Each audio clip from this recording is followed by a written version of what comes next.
ಚಿತ್ರದುರ್ಗದ ರೇಣುಕಾಸ್ವಾಮಿ ಹತ್ಯೆ ಪ್ರಕರಣದ ಆರೋಪಿಗಳು ಇವತ್ತು ಮತ್ತೆ ಕೋರ್ಟ್ಗೆ ಹಾಜರಾಗಬೇಕಾಗಿದೆ. ಪ್ರಮುಖವಾಗಿ ಡೆವಿಲ್ ಚಿತ್ರದ ಚಿತ್ರೀಕರಣದ ಹಿನ್ನೆಲೆಯಲ್ಲಿ ದರ್ಶನ್ 11ನೇ ತಾರೀಕಿನಿಂದ ಥೈಲ್ಯಾಂಡ್ಗೆ ಪ್ರಯಾಣವನ್ನು ಬೆಳೆಸ್ತಾರೆ. ಜುಲೈ 11ರಿಂದ 30ರ ತನಕ ಚಲನಚಿತ್ರದ ಚಿತ್ರೀಕರಣ ಇದೆ. ಹೀಗಾಗಿ ಕೋರ್ಟ್ನ ಅನುಮತಿ ಪಡೆಯಲಾಗಿದೆ. ಥೈಲ್ಯಾಂಡ್ಗೆ ತೆರಳೋಕೆ ಮುಂಚೆ ಕೋರ್ಟ್ಗೆ ಹಾಜರಾಗ್ತಾ ಇದ್ದಾರೆ. ಪ್ರಕರಣದಲ್ಲಿ ಡಿಸ್ಚಾರ್ಜ್ ಅಪ್ಲಿಕೇಶನ್ ಹಾಕೋದಕ್ಕೆ ದರ್ಶನ್ ಪರ ವಕೀಲರು ಸಲ್ಲಿಕೆ ಮಾಡುವ ಸಾಧ್ಯತೆ ಕೂಡ ಇದೆಯಂತೆ. ಒಂದು ಕಡೆಗೆ ದರ್ಶನ್ ಮತ್ತು ಉಳಿದ 17 ಜನ ಆರೋಪಿಗಳು ಚಾರ್ಜ್ ಫ್ರೇಮ್ ಪ್ರಕ್ರಿಯೆಯಲ್ಲಿ ಪಾಲ್ಗೊಳ್ತಾ ಇದ್ದಾರೆ.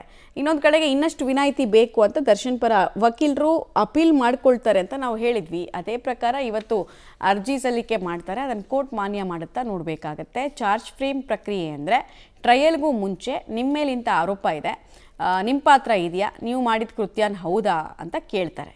ಇವರು ಇಲ್ಲ ಅಂತ ಅಂದರೆ ಸರಿ ನಡೀಲಿ ಟ್ರಯಲ್ಲು ಅಂತ ಅಂತಾರೆ. ಅದೇ ಚಾರ್ಜ್ ಫ್ರೇಮ್ ಪ್ರಕ್ರಿಯೆ.